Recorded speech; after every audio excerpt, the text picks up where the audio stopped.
تحية طيبة لكل متتبع قناة مصدق آرت أكاديمي في درس جديد. اليوم إن شاء الله سنرسم هذا المنظر الجبلي الخلاب بالألوان الأكريليكية. هذا الدرس دليل تعليمي للمبتدئين خطوة بخطوة. ما تنساوش الضغط على زر لايك والاشتراك في القناة لدعمنا كي نستمر ونتوكلوا على الله ونبداو في الدرس ديالنا. اللون تيركواز لرسم لون السماء، دمجت فيه اللون الازرق والاخضر والاصفر والابيض. الفرشاة انجولو مربعة صغيرة، نقدر نستعمل فرشاة اخرى اكبر منها على حسب المساحة ديال اللوحة دائما. وقبل ما نبدا في هذه العملية درت واحد الطبقة من اللون الابيض الاكريليك باش تعطيني الليونة للصباغة. لاحظوا الآن اللون الثاني اللي هو خليط من اللون الأزرق والأسود، ودرت بين اللون التيركواز واللون الأزرق. ولاحظوا عملية الإدماج، وعملية الإدماج هنا دائما كنحتاج فيها للسرعة لأن ألوان الأكريليك سريعة النشف. اللون الأصفر أوكر غنحاول ندمجو كذلك مع اللون التيركواز، وعملية الإدماج هنا كنحاول نسترسل فيها ونطولها باش يمشي اللون مع اللون. كنبدل الفرشاة باش ندمج على الجهة اليسرى. لاحظوا الآن التركيبة اللونية ديال اللون التيركواز والأزرق والأسود والأصفر أوكر كيفاش تكونت. العملية دائما كنحاول نسرعها كيف ما قلت ونحاول نكررها بكثرة. الآن اللون الأزرق والبنفسجي والأبيض درتو وسط اللوحة لأن الجزء الأعلى غيكون سماء والجزء التحت غيكون بحر. نفس الطريقة ديال الإدماج اللي درت في اللون السماء. هذا اللون الحدود ديالو نصف الجزء السفلي غنزيد عليه اللون التيركواز. اللون التيركواز اللي كيف ما قلت اللون أزرق وأخضر وأصفر وأبيض، ولكن هنا الدرجة ديال التيركواز مختلفة على درجة التيركواز ديال اللون السماء، بحيث اللون ديال السماء ضفت ليه الأخضر والأصفر أكثر. لاحظوا الحدود ديال اللون التيركواز لتحت مع اللون القرمزي. هذا لون قرمزي خليط من الأحمر والبنفسجي والأبيض. اللون الأصفر وسط اللي غيعطينا انعكاس الألوان ديال الصفراء ديال الأوكر اللي كاينة في السماء. نحاول ندير الألوان ونوزعها ثم ندمج. لاحظوا غنضيف بعض الألوان الغامقة شيئا ما اللي فيها حتى القرمزي والبنفسجي، وندمج نجيب فرشاة أخرى وندمج هذا اللون. الفرشاة بطبيعة الحال مبللة بالماء، وما غاديش نبلل الفرشاة تبليل كبير، نحاول نبللها تبليل خفيف باش تعطيني هاد الطريقة ديال الإدماج والسيحان ديال اللون. الآن جات عملية التخطيط ديال الجبال ديالي.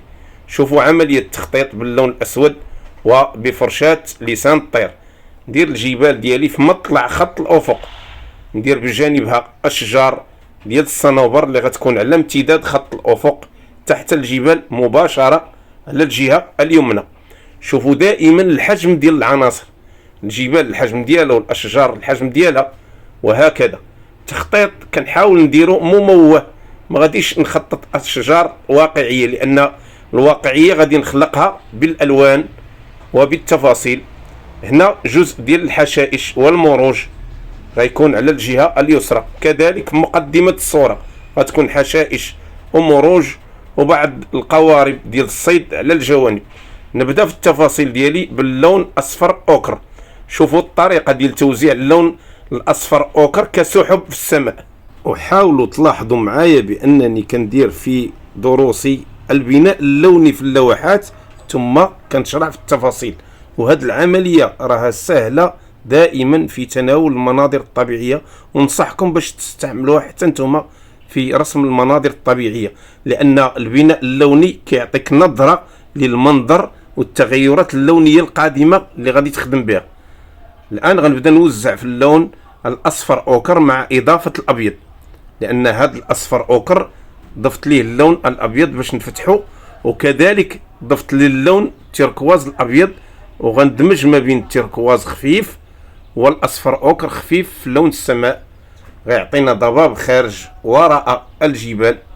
ونزيد ناكد اللون الاسود الفوق باش نعطي للسحب ضبابيه وظلام، ويبان تدرج لوني تما فيه شيء من الغروب، شيء بدايه الغروب ديال هاد المنظر. لذلك الالوان هنا بعض الالوان دافئه، نحاول ندمج اللون مع باقي الالوان الاخرى بفرشاة كبيره شيئا ما، ثم نشرع في رسم سحب اخرى. السحب هنا غادي نختار لها اللون الاسود والازرق والبنفسجي، سحب افقيه طويله. وقلت في حلقه من الحلقات بان السحب كتختلف على حسب المناظر الطبيعيه، وحتى في المنظر الطبيعي كتلقى السحب متغيره على حسب تغيرات الطقس، احيانا كتليه يعني دائريه، احيانا افقيه، احيانا بقع نقط، وهكذا. السحب دائما متغيره في المناظر الطبيعيه. هنا السحب طويله كيف ما كتشوفوا افقيه، وغنغير اللون على تغيرات الالوان ديال السحب في هذا المنظر الطبيعي. غندير اول الازرق والبنفسجي والقرمزي والبنفسجي والاسود، ثم اللون الاوكر مع الاحمر. نفس الاشكال اللي كتشوفوا هنا كنوزع بفرشاة الانجولو، ونحاول نداخل ما بين السحب، يعني نقاربها وندير لها خلفيه اللي هي الاصفر اللي خففته باللون الابيض. ثم الان اللون البنفسجي والقرمزي والاحمر والاصفر خففتهم، درتو على الجهه اليسرى كسحب، كذلك مضلله لهذه الجهه اليسرى. الان غادي نخفف او غادي نعطي اضاءه للسحب باللون الابيض والاصفر اوكر. نفس الفرشاة اللي وزعت بها السحب غنوزع بها الاضاءه في السحب، فرشاة الانجولو. لاحظوا العمليه ديال التوزيع ديال السحب بفرشاة الانجولو الرقيقه اللي كتعطيني تفاصيل دقيقه في تحديد الاضاءه في السحب. كندير الاضاءه لتحت والفوق وهكذا على حسب التغيرات ديال السحب في السماء. ونضيف اللون الاصفر اوكر مره اخرى باش نعطي به اضاءه لهذه الجوانب، وما تبقاش تبان السحب كانها خطوط فقط، تدمج مع اللون. لذلك كندمج انا هاد السحب بالاصبع ديالي، لان الادماجه هي اللي كتحيد ليا داك الشكل نايف ديال اللون. الضربه خاصها تكون احترافيه وعندها شيء من الواقعيه. لاحظوا التوزيع كذلك ديال اللون هنا التركواز. دائما ندير منظومه ديال الالوان باش نحقق هذا الاندماج على الالوان. الان غنبدا في الجبال، اللون الازرق والبنفسجي والاسود والابيض. ولاحظوا درجه اللون اللي غنبدا نعطي فيها الظل ديال الجبال على الجهه اليمنى، ونحدد الظل. لاحظوا كيفاش غنحددو بالفرشاة، مساحه الظل كلها غنحددها من جهه لجهه. المساحه اللي غيكون فيها الضوء في الجبال غنخليها بدون تلوين حتى نرجع ونلونها. لاحظوا عمليه توزيع لون الظل ديال الجبال بفرشاة الانجولو اللي رسمت بها السحب. كنحاول دائما نحدد الاماكن اللي غتكون فيها الاضاءه بلا ما نقيس اللون او المساحه وندير فيها اللون. من بعد غادي نوزع لون اخر اللي غينسجم انسجام قوي مع هذا اللون. ثم اللون تيركواز من جديد غنديرو في المساحه لتحت على الجهه اليسرى، لان هذه المساحه غتكون اكثر عرضه للاضاءه وغتنعكس عليها حتى الوان البحر من التحت. ولكن من بعد غادي نوزع اللون الفوق ديال الاضاءه، وغادي ندوز حتى اللون ديال الظل على هذه المساحه. لذلك ما نخليهاش في هذا اللون. وغتلاحظوا الان اللون القرمزي مع اللون الاحمر غنوظفوا هنا في الاضاءه. لاحظوا التوزيع ديالو بفرشاة المروحه، المساحه اللي بقات فارغه كيف ما قلت اللون القرمزي مع اللون الاحمر. شوفوا المساحه اللي غيعطيني هنا، وشوفوا التاثير ديال اللون على لون الظل الاول. رائع كيف ما كتشوفوا. غادي يحقق لي واحد الاندماج مع الوان الخلفيه اللي هي الوان الغروب. كيف ما كتشوفوا كل المساحات اللي بقات فارغه غنلونها بهذا اللون، ونحاول دائما هذا اللون ندمجه مع الالوان الاخرى بخفه، باستثناء اللون التيركواز اللي كاين لتحت على الجهه اليسرى. لاحظوا غادي نحاول ما ندمجوش، ولكن غنوزع اللون اللي درت ديال الظل الاول في ديك المساحه وغنلونو او غنوزعو بالقانون. نحاول دائما نحتاط في توزيع هذا اللون، لان المساحه ديال الظل بانت في الجبال والمساحه ديال الضوء بانت، الا ان هناك استثناءات غتكون على الجهه اليسرى كيف ما كتشوفوا. نحاول ندخل لون الظل باستثناءات، لان الانعكاس ديال الظل للضوء دائما في اي مساحه، الا انه كيكون في جهه بنسبه وفي جهه اخرى بنسبه. هنا الجهه اليمنى بقوه، الجهه اليسرى بخفه. غنضيف اللون الاسود باش نبين عمق في الجبال اقوى. لاحظوا. ثم نعطي الاضاءه الان للمساحه اللي فيها الاضاءه بفرشاه لسان الطير وباللون الابيض والاصفر. شوفوا طريقه توزيع التفاصيل في هذه الجهه على الجبال بفرشاه لسان الطير وبخطوط رقيقه. نحاول نداخل ما بين الخطوط ونشعبها، يعني تكون متشابكه ماشي في نسق واحد. نحاول نغير الضربات على حسب اتجاه هذه الجبال والاضاءه ديالها. كذلك على الجهه اليسرى نحاول دائما ندير ضربات مختلفه، خطوط يعني مموجه على الجهه اليسرى واليمنى وبشكل افقي. ثم نزيد لهذه المساحه عمق باضافه اللون البنفسجي والقرمزي. ولاحظوا الان كيفاش عطى اللون هنا مع الاضاءه الجديده اللي درت ليه، لان هذه المساحه خاصها تحظى باللون القرمزي القوي، وهذا خفيف ضروري خاصو بعد الظل. كيف ما سبق لي وقلت بان المساحات اللي فيها الظل حتى هي فيها الاضاءه، لذلك خاصنا نحاولوا ننسقوا ما بين نسبه لون الظل في الزوايا ونسبه لون الضوء باش يمشي المنظر واقعي، تمشي الضربات ديالي احترافيه. لذلك هنا هذه الاضاءه احتاجت مني لهذا الظل. لاحظوا معايا العمليه دائما بفرشاه لسان الطير والخطوط المموجه الافقيه المائله اللي غنديرها في هذه الجهه اللي عليها الاضاءه كلها. غادي نحاول ما امكن نعمرها ونملأها دائما بهذه الخطوط متشابكه باش تبين لي اضاءه. ثم ننتقل مرحله اخرى، نضيف الابيض بطبيعه الحال باش نعطي اضاءات يعني قويه باينه وواضحه. ولاحظوا هذه الخطوط كيفاش عطات الفارق في المنظر. كيف ما قلت راه كل ضربه عندها قيمه في المنظر الطبيعي وما نستهنوش بالضربات. لاحظوا مني زدت الان الظل غنزيد حتى اضاءه اخرى باللون القرمزي والاحمر والابيض، نضيفه كذلك في بعض البقع بفرشاه لسان الطير. ولاحظوا دائما ندير توازن لوني في جميع الزوايا. لاحظوا مني ضفت هنا الاضاءه والظل ودرت في الاخير التفاصيل، بانت الجبال كانها جبال حقيقيه. الان اللون تيركواز، لون ازرق وبنفسجي واخضر وابيض. غنديروا هنا جوانب كأن ضباب خارج من جوانب الجبال. لاحظوا نحاول نديروا كخطوط تابعه لهذه الجبال الجوانب بطبيعه الحال، لان استمرار هذه الجبال على الجهه اليمنى. ونحاول نوزع اللون البنفسجي والازرق على الجهه اليمنى بالنسبه لهذه الجبال باش نعطي اضاءه اخرى. ولاحظوا الضربات ديال الفرشاه المروحه سهله بسيطه، كنوضع الفرشاه ونجر جره خفيفه. نكون انهيت هنا المرحله ديال الجبال. نبدا الان في التفاصيل ديال الاشجار المحاذيه للجبال اللي هي اشجار الصنوبر على الجهه اليمنى باللون الاسود والاخضر. كالعاده نحاول نوزع هذا اللون على الجهه اليمنى وندير بفرشاه المروحه اشجار الصنوبر. لاحظوا عمليه توزيع اشجار الصنوبر بكيفيه عموديه باش نصنع الموتيف ديال الاشجار. لاحظوا الضربات كنحاول ندير اشجار صغيره واشجار كبيره على حسب الوضعيه ديال هذا الجزء كامل. نحاول دائما بفرشاه المروحه نلون هذا الجزء ونلونه يعني بابعاده الصحيحه.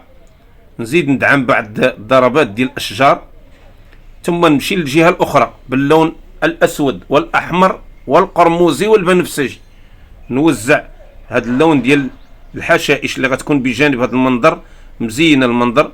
لاحظوا اللون كيفاش كيميل لالوان الغروب، لان هذا الانعكاس ديال الالوان الدافئه كيعطي مثل هذه الانعكاسات اللي كتشوفوا في لون الظل، لون احمر وقرمزي واللون الاسود والبني، كلها الوان يعني كتنجذب لالوان الدافئه في المناظر الطبيعيه. لذلك ما نديروش لون اسود غامق، ندمجوه دائما مع اللون الأحمر، اللون القرمزي والبني وهكذا. حاول نوزع لون الظل ديالي بكل أريحية ونغمق الجهة السفلى بالنسبة لهذه الأجزاء، ثم نمشي للمساحة اللي بقات ديال أشجار الصنوبر اللي غتكون على امتداد الجزء الأيسر من هذا المنظر، وغتكون صغيرة باللون الأسود والأخضر والأصفر. مرة أخرى غنلونها بفرشاة المروحة، وحاولوا ديروا مقارنة ما بين شكل الأشجار اللي كنرسم فيها الآن والشكل ديال الأشجار اللي رسمت من قبل، غتشوفوا الفرق بطبيعة الحال، لأن هذا الجزء كيبان بعيد خصني نديرو صغير ونديرو فاتح في اللون، وهذا الجزء الآخر غيبان كبير وقوي في اللون. هنا دائما القواعد كنستقيوها من العملية ديال الرسم، وحاولوا دائما تطبقوا مثل هذه القواعد لأنها مهمة وغتفهمكم بزاف المناظر الطبيعية.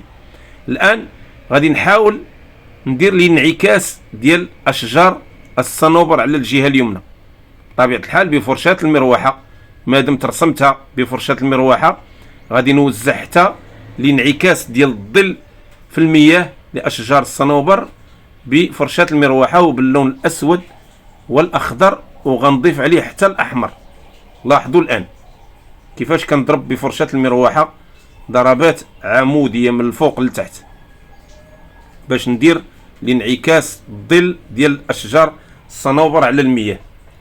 ونحاول دائما في هذه العملية ندير الأشجار كتناسب الأشجار في البعد وفي الشكل باش يبان الانعكاس واقعي كيف ما كتشوفوا. ما نكترش وما نقويش المساحة ديال الانعكاس باش ما يكونش هناك أخطاء اللي غادي تبعدني من الواقعية وتبعدني من المناظر الاحترافية. نفس الشأن بالنسبة لهذا الجزء ديال الحشائش بنفس اللون، اللون البني الغامق اللي فيه أسود وقرمزي وأحمر. لاحظوا نحاول نوزعها كذلك لتحت. هاد الحشائش وهاد المروج ما فيهاش أشجار، لذلك ما درتش النتوءات ديال الأشجار لتحت في الانعكاس. نضيف الآن اللون البنفسجي والأزرق بقوة لأن الطبقة الأولى خفيفة ضفت عليها الأبيض. هاد الطبقة الآن غتبين لي عمق اللون لأن المساحة اللي فيها الأشجار والانعكاس ديالها راه باين فيها الظل وقوية في اللون، لذلك غنضيف اللون البنفسجي والأزرق مرة أخرى على هذه المساحة. وشوفوا هذا اللون كيفاش ناسب الألوان الغامقة في المنظر. اللون القرمزي غنديرو في المساحة اللي درت فيها الانعكاس في الأول، غنحيطو باللون الأصفر ونضيف ليه الأحمر كذلك، ونحاول ندمجو بقوة لأن هذه نقطة الارتكاز في المنظر الطبيعي، لأنها هي نقطة الانعكاس بامتياز. ولاحظوا الشكل كيفاش بدا يبان. الآن غنخرج الموتيف ديال الحشائش وديال هاد المروج اللي كاينين هنا بفرشاة الأنجولو، ونبدا نوزع في الإضاءة. لون بني وبرتقالي، لاحظوا كنوزع فيه الإضاءة في هاد الحشائش. لاحظوا لون بني وبرتقالي يعني خليط من اللون الأصفر والأحمر والأسود والقرمزي، حتى القرمزي فيه، واللون أصفر أوكر. نمشي لمقدمة الصورة وغنوزع نفس اللون بنفس الفرشاة. غنزيد نقوي اللون شيئا ما، ولاحظوا دائما كل ما اقتربت كل ما كنزيد نقوي اللون. تقوية اللون هنا بإضافة الأصول ديال اللون اللي هي الأحمر والأصفر مثلا بدون إضافة الأبيض، لأن الأبيض لون كيفتح، لذلك أنا كندير هنا الألوان القوية فقط، اللون الأحمر والبني والأصفر أوكر. ولاحظوا الآن كيفاش تغيرت يعني معالم هاد الحشائش والمروج في مقدمة الصورة. نمشي الآن الأشجار المحاذية للجبال ونوزع فيها اللون الأخضر. شوفوا درجة اللون الأخضر هنا كيفاش دايرة. نحاول نعطي الإضاءة من الجوانب فقط ديال الأشجار، جوانب الأشجار باش نبين بأن الانعكاس الضوئي جاي على الجهة اليسرى. ودائما نضرب ضربات خفيفة للون الأخضر والأزرق والأصفر. شوفوا طبقة اللون، ونحاول نعطي إضاءة بإضافة الأصفر والأبيض على جميع الجوانب هنا، لا بالنسبة للحشائش اللي في مقدمة الصورة ولا بالنسبة للأشجار المحاذية للجبال. اللون الأصفر هنا والأبيض اللي دمجته مع اللون الأول اللي هو اللون البني والبرتقالي. ولاحظوا درجة اللون هنا الأصفر كيفاش عطات للإضاءة وكيفاش بينت هذا الجزء بضربات خفيفة وجميلة وما كتيراش، لأن كثرة اللون هي اللي كتخسر المبادئ ديال اللون ودرجة اللون في المناظر. تكديس الألوان هي اللي كتعطي دائما الأخطاء في توزيع الألوان. الآن غنضيف اللون الأسود والبنفسجي والأزرق باش نبين انعكاس ظل للأشجار على هاد البحيرة أو البحر. لاحظوا نحاول نضيف دائما هاد اللون باش يعطيني عمق أكثر للوحة والمنظر الطبيعي ديالي. ثم نبني أو نرسم هنا باخرة كبيرة باللون بني وأحمر، كذلك قوارب هنا غنرسمهم بلون الظل. شوفوا كيفاش كنخطط بالفرشاة ونلون بالفرشاة، لون أسود وأحمر أو لون أسود وبني. نحاول نصلح بعض الأغلاط أو نزيد بعض الأشجار على الجوانب اللي فيهم أشجار الصنوبر باش نبين هنا أولا تنوع لوني ونعطيه عمق، ما تبقاش الإضاءة طاغية على هذه المساحات. ونزيد قوارب أخرى باللون الأسود والأحمر على جوانب هذه الحشائش. وغتشوفوا بأن هذه الإضافات غتعطي للمنظر حياة، لأن كثرة العناصر في المنظر دائما كتحيي المناظر الطبيعية.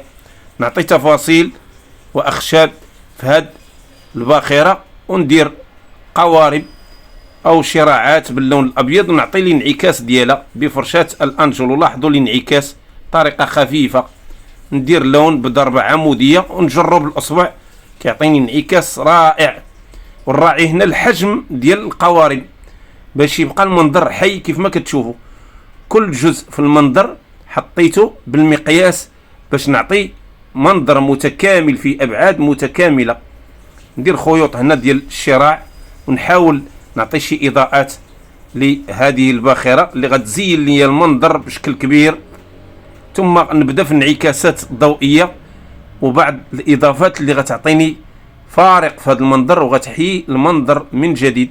الآن غنعطي إضاءة للقوارب اللي في مقدمة الصورة باللون الأبيض والأصفر وبفرشاة لسان الطير ضربات خفيفة. لاحظوا كنحاول نظهر الإضاءة من الجوانب ديال القارب وندخل بعض التفاصيل الخفيفة، وهكذا نكون يعني جهزت على عنصر من العناصر اللي كيزين لي المنظر اللي هما القوارب. ندخل اللون البني والقرمزي ولاحظوا الإضافات هنا بضربات خفيفة وبإضاءات خفيفة على الجوانب، اللون الأصفر، اللون البني، اللون الأبيض. حاولوا دائما تستوعبوا هذه الضربات الخفيفة الجميلة اللي كنجي بها يعني تيسيرا للمبتدئين، والكل هو حتى المحترفين كياخذوا يعني طريقة جديدة وأسلوب جديدة. إلا حبوا يستعملوا مثل هذا العمل راه سهل في بعض الأحيان لرسم المناظر الطبيعية. غنوزع اللون التيركواز الآن، نعطيه المساحة لأنه في هذه المساحة ما بينش، غادي نحاول نبين ونعطيه مساحة باش يحيي لي المنظر مرة أخرى.